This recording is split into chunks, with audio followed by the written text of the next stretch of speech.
Okay, Tina, you are now being recorded. Okay? You just ate, you full, so everything should be good.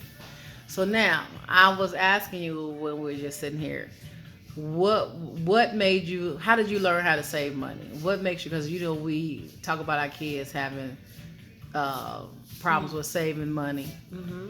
and or asking for a dime here or a nickel there and Right. not having the money they need. And we keep telling them to learn how to save. What was your lessons in learning? How did you learn how to save money? And when did you decide you needed to learn? And how old were you? Let's try it that way. Let's try one question at a time. So I remember growing up and hearing my mom, do sayings like you should always pay yourself first, and um, never let the right hand know what the left hand is doing. Having something put away for a rainy day, Exactly. things like that.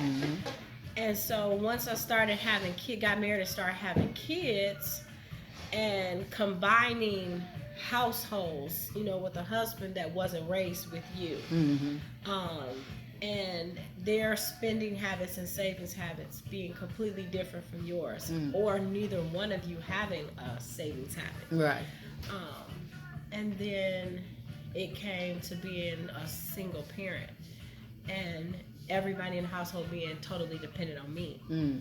Who do I turn to? Who can I reach out to if I needed something? Right. Well, I had to have that rainy day pot.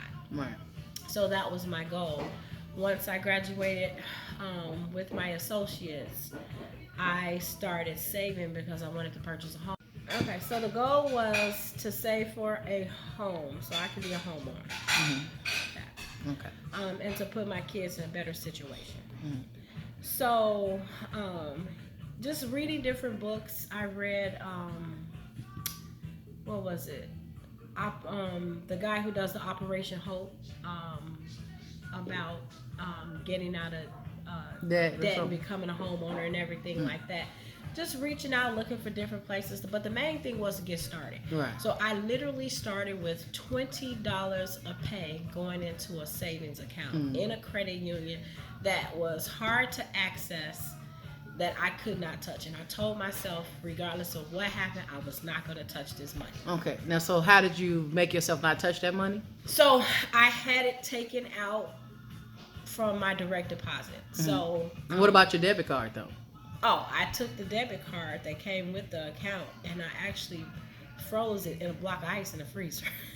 See, and how long did you keep it in the freezer and not touch it? And when you were in there looking at that, when you go in the freezer, did you put it in the back? No, I had a deep freezer. Remember, I got 4 kids. Right. So I had 2 refrigerators and a deep freezer.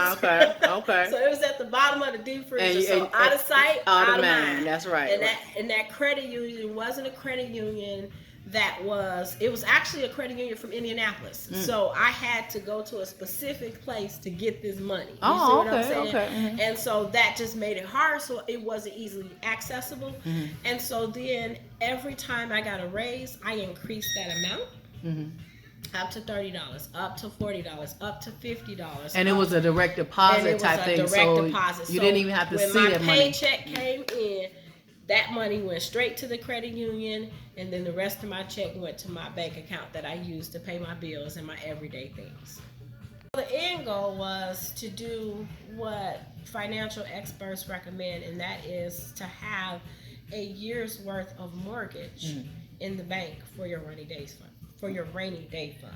Okay. And so I accomplished that. So now I want to make it even more.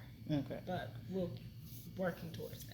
Well, I also have someone else here. Now, this, I don't know how to do a vlog, so this is whoever's looking at this, I'm going to figure this out. If I got to get my son to show me how, we'll figure out how to put these pieces together. But I'll ask Marlene the same question. And yes, we're at the kitchen table. We ain't at the red table, but don't get off my foot. But we are at the table having these discussions that's important to our black people or black kids, because we were not given that same education to help our finances and help us move along. I'm not saying that I'm financially stable, but I know that we are all making it work. Let's put it that way, and able to travel and have fun and do the things we want to do, and that's pretty much what we want to be able to do is live our life unworried. So I know, Marlene, you said you didn't have a story to tell, but I remember you telling me a story about one day you asked your mother for something, and that made you get up and go do different. I think go join the service or something. You asked for you needed some money to do something, and she said, "Nope, I ain't got it." And then you said you didn't worry about it. You just said, "Okay." Then I was already in the military, Okay. already employed. Okay. And I don't know, I just, I was short on a bill, I guess, and I called my mother and said I needed, I guess, $100-something. And she said she ain't had it. And I said, oh, okay.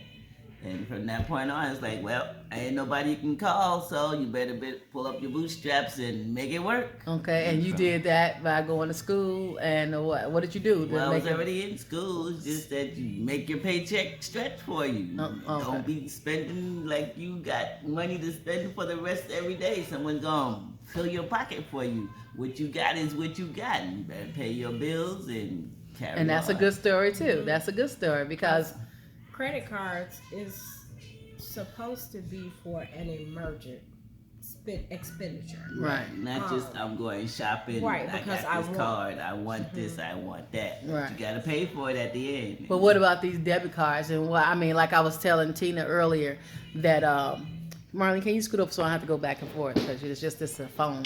But let me see. Yeah. But I was saying that they give us these debit cards so we can spend, and sometimes so we can even go into debt with overdrafts, and that makes the bank the money. I never You know what I'm saying? turned my overdraft protection on. Bring your chair in, Tina. Marlene, bring your chair in. You never. I've never turned my overdraft protection on. I don't want it to go through if I ain't got the money in. Well, see, the thing is, they will make it go through, or they will make you just have an overdraft, and they still charging you that penalty. No, for Chase, if you don't turn it on, it will decline. Okay, no, that's a good thing. And that keeps you from having those overdraft Mm. fees and spending money that you don't have. Right. And so, Marlene, you made a good point. You said that you only can spend what you have, and so I don't know. Have you any one of y'all ever had one of those jobs where they paid you weekly? I have not. I've never had one either. So for me, I don't know how that would be for me to be able not to have at least something. Because if you're getting paid weekly, that means you're getting half of, let me see. For me, I don't know if that's how you would, let's say you're making 4 times 4 is $1,600. You're making $1,600 a month, but you're only getting $400. Your rent is already going to be maybe $800 or $1,000. You don't want to give up that whole check. So that's one thing. And so I can see how some people are having difficulty with that. Because would you? That's where that rainy day fund come in. You learn to save. Right, you have savings to pull from until you get to the point where you can save. So how do you save when you have to pay and eat and you have to go to work and all that? So what do you do? So you minimum right. I'm about to say you do make the lunches, but you also make the. You said it again. You make the lunches. Make your lunches. Right. Mm-hmm. So you're taking in lunch and you're not spending extra money. That way you're only gonna eat what you bring, and if you don't want what you brought, then you fast for the day. Right. And then also too, you can call your creditors and you can change the date to when your bills are due. That's to make true. it more That's true. accessible Mm-hmm. to what your paycheck. So And- you can stack a couple of checks. So that's a good and then point. change those Right. dates. That's a so good that- point. I think that's probably one of the better points to say, okay, especially if you got stuff due at the first of the month, but you don't get paid to the 14th, your first paycheck, then even the second, but to have it mid-check versus the other way. Most institutions will allow you They to will, change that. right? date. And even some establishments, I know they say that they have almost like a 10-day grace period on some bills. right. Now some bills don't, like when Gary or NIPSCO, you'll see it on the phone saying pay back. And then also too, what I discovered with the mortgage, Mm. if you talk with your mortgage lender and do your mortgage payment in 2 payments, you actually end up paying an extra mortgage each year because you're doing it in 2 payments instead of just the one. Oh, So okay. you actually pay your loan off a little bit quicker. Okay, so somebody who just started a job, has nothing, just got car and gas money, what would you suggest to them? they're going to have to figure out where they can sacrifice to start that savings. Because even if it's $10, starting with $10 a pay is better than nothing. That's true. You know, so and if that's sacrificing a Starbucks, if that's sacrificing cigarettes, you know, something that they're spending weekly that they don't need. You know, so take away a want, right, and put that into savings. That's true. Any things for you, Marlene? No. Okay, well, thank you, ladies. I'm going to give my view on what I think should be done as well, but pretty much what you said was good. What some good things, key points to say was to change the billing date so that you don't, you know, so everything is not on one date, or just even ask for an extension and say, hey, can I, well, I get paid, blah, blah, blah, like that. And another thing was putting the card out of sight, out of mind, putting your debit card or opening up an account somewhere where once you get that, put $10 away. Once you get that $100 to open up an account, get that, take it and go somewhere where you can't access that money. Another thing is, what Marlene said, you can't spend what you can't have, because when you know this is all the money you have, this is all the money you have. And so it's time to either budget. You do your bills first, and my need, no, not my needs. Yeah, my needs and then my wants. I need to pay my rent to keep a roof over my head, or I need to save money to get a roof over my head. I need to eat, yes, but I don't need to have that hamburger from McDonald's. Let me go get some lunch meat, or let's not even have meat. Maybe it's a good time to change the diet and start eating less of something, Okay, Tina, you are now being recorded, okay? You just ate, you full, so everything should be good. So now, I was asking you when we were just sitting here, what made you, how did you learn how to save money? What makes you, because we talk about our kids having problems with saving money, and or asking for a dime here or a nickel there, and not having the money they need. And we keep telling them to learn how to save.